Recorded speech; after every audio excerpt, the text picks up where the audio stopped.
Bismillahirrahmanirrahim. Assalamualaikum warahmatullahi wabarakatuh. Halo teman-teman, saya Nurul Ramadhania, biasa dipanggil dengan nama Dania. Saya merupakan seorang mahasiswi dari Universitas Ahmad Dahlan Yogyakarta. Di sini saya mengambil jurusan Pendidikan Agama Islam dengan NIM 22000311132.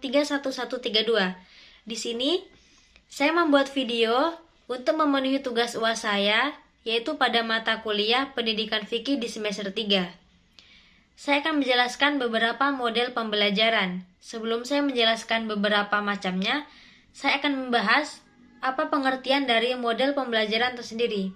Jadi, model pembelajaran yaitu mengacu pada pendekatan atau strategi yang digunakan untuk mengajarkan konsep atau keterampilan kepada siswa. Ini mencakup berbagai metode, teknik, dan pendekatan yang dapat digunakan oleh guru atau instruktur untuk memfasilitasi proses selama pembelajaran. Lantas, model pembelajaran sendiri berperan penting dalam menciptakan lingkungan pembelajaran yang sangat efektif dan mendukung perkembangan siswa. Oke, langsung saja yang pertama itu ada model pembelajaran inquiry. Jadi di sini maksud dari model pembelajaran inquiry yaitu berarti penyelidikan, di mana pendekatan siswa diberdayakan untuk mengembangkan pemahaman mereka sendiri melalui eksplorasi, investigasi, dan pertanyaan. Dalam model ini, siswa tidak hanya menerima informasi dari guru, tetapi mereka secara aktif terlibat dalam proses pembelajaran dengan mengeksplorasi masalah, merumuskan pertanyaan, dan mencari jawaban sendiri. Pendekatan ini mendorong pemikiran kritis, kreativitas, dan kemampuan pemecahan masalah kepada siswa. Model pembelajaran inquiry sendiri dapat mencangkup berbagai kegiatan seperti eksperimen, proyek penelitian, diskusi kelompok, atau investigasi berbasis masalah. Tujuannya, memberikan siswa pengalaman yang lebih mendalam dan bermakna, serta membantu mereka untuk mengembangkan keterampilan penelitian dan pemahaman konsep secara konstruktif. Oke, yang kedua itu ada model pembelajaran kontekstual. Di sini, maksud dari model pembelajaran kontekstual yaitu bisa disebut juga dengan pembelajaran berbasis konteks, yaitu pendekatan yang menekankan penerapan konsep dan pengetahuan dalam konsep kehidupan nyata. Model ini berusaha mengaitkan materi pembelajaran dengan situasi atau konteks relevan bagi siswa. Pendekatan ini memungkinkan siswa untuk melihat keterkaitan antara apa yang dipelajari di kelas dengan aplikasi dalam kehidupan sehari-hari.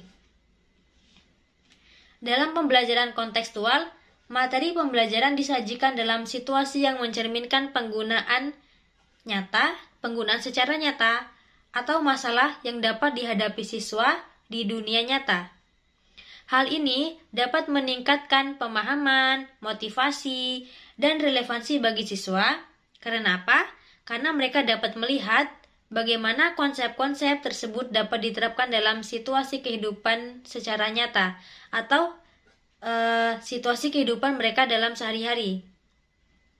Pendekatan ini mendorong pemahaman yang lebih mendalam dan pemikiran kritis, serta memberikan pengalaman praktis dalam memahami konsep-konsep pembelajaran. Selanjutnya, yang ketiga, itu ada model pembelajaran ekspositori.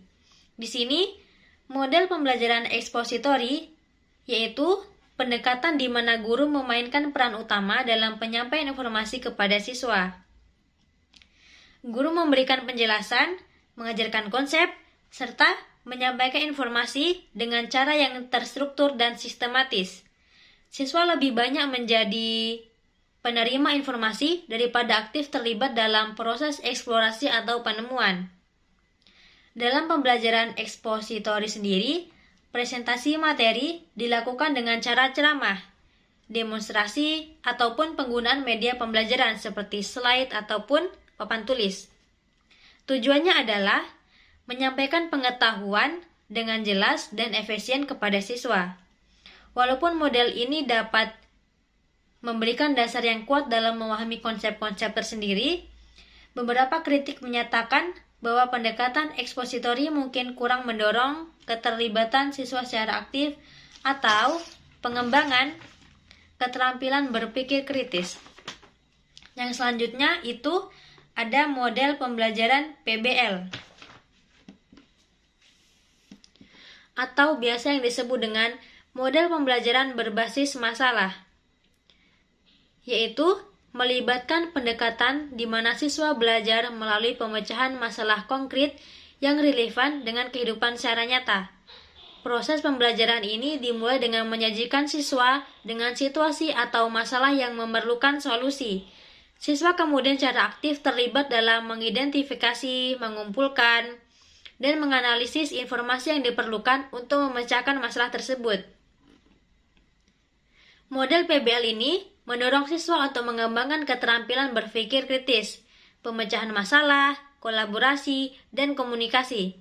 Jadi, selama proses ini, guru berperan sebagai fasilitator yang membimbing dan mendukung siswa dalam mengeksplorasi solusi, serta mendapatkan pemahaman yang mendalam tentang konsep-konsep yang terlibat.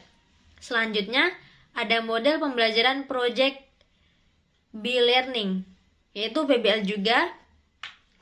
Di sini menjelaskan tentang suatu pendekatan di mana siswa belajar melalui partisipasi aktif dalam proyek-proyek yang menuntun pemecahan masalah, eksplorasi, dan kreativitas. Siswa bekerja sama dalam kelompok atau secara mandiri untuk merencanakan, melaksanakan, dan mengevaluasi proyek yang mencangkup konsep-konsep pembelajaran yang diinginkan. Dalam pembelajaran Project B-Learning ini sendiri, proyek-proyek tersebut seringkali dirancang untuk mencerminkan situasi nyata atau masalah yang relevan dengan kehidupan sehari-hari. Siswa tidak hanya memperoleh pengetahuan, tetapi juga mengembangkan keterampilan seperti kolaborasi, komunikasi, pemecahan masalah, serta berpikir kritis. Model ini sendiri mendorong pembelajaran kontekstual, yaitu memotivasi siswa melalui proyek-proyek yang menarik dan memberikan pengalaman praktis yang dapat diterapkan di kehidupan mereka secara mandiri. Pendekatan ini juga membantu siswa untuk menghubungkan teori dengan aplikasi praktis, meningkatkan pemahaman konsep, serta mempersiapkan mereka untuk mengatasi tugas-tugas yang kompleks di masa depan. Selanjutnya itu ada model pembelajaran kooperatif, yaitu pendekatan di mana siswa bekerja sama dalam kelompok untuk mencapai tujuan pembelajaran bersama. Dalam model ini, kerjasama dan interaksi antar siswa sangat ditekankan. Kenapa? Karena kelompok dapat terdiri dari anggota yang memiliki latar belakang, keahlian, ataupun pengetahuan yang berbeda, sehingga setiap anggota dapat saling melengkapi. Tujuan dari pembelajaran kooperatif adalah mengembangkan keterampilan sosial, keterampilan kerja tim, dan mempromosikan saling ketergantungan positif di antara siswa. Berbeda dengan pembelajaran individual, di mana fokus pada pencapaian pribadi, pembelajaran kooperatif menekankan pencapaian kelompok. Selanjutnya, ada model pembelajaran PAIKEM, yang biasa disingkat PAIKEM. Yang pertama itu ada P, yaitu pemberian. Artinya, guru memberikan informasi kepada siswa melalui ceramah atau presentasi. Yang kedua ada A, asosiasi, yaitu siswa diasosiasikan dengan materi pembelajaran melalui diskusi atau aktivitas kelompok. Selanjutnya ada I, imitasi. Siswa diberi kesempatan untuk meniru atau mengaplikasikan apa yang telah dipelajari. Selanjutnya ada K, keterlibatan. Siswa terlibat secara aktif dalam proses pembelajaran melalui diskusi, penugasan, atau secara proyek. Selanjutnya, itu ada E, ekspresi. Siswa dievaluasi melalui ekspresi atau presentasi ide ataupun pemahaman mereka. Selanjutnya ada M, makna, yaitu pembelajaran memiliki makna dan relevansi bagi siswa terkait dengan kehidupan sehari-hari mereka.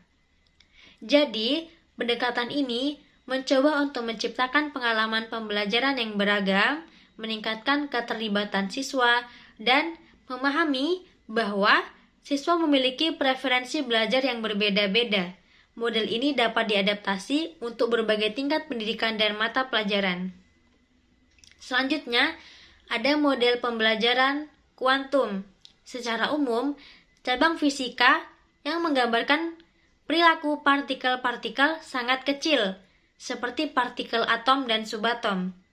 Jika ada referensi terbaru atau perubahan dalam terminologi ini, maka disarankan untuk memeriksa literatur pendidikan terbaru atau sumber informasi yang relevan.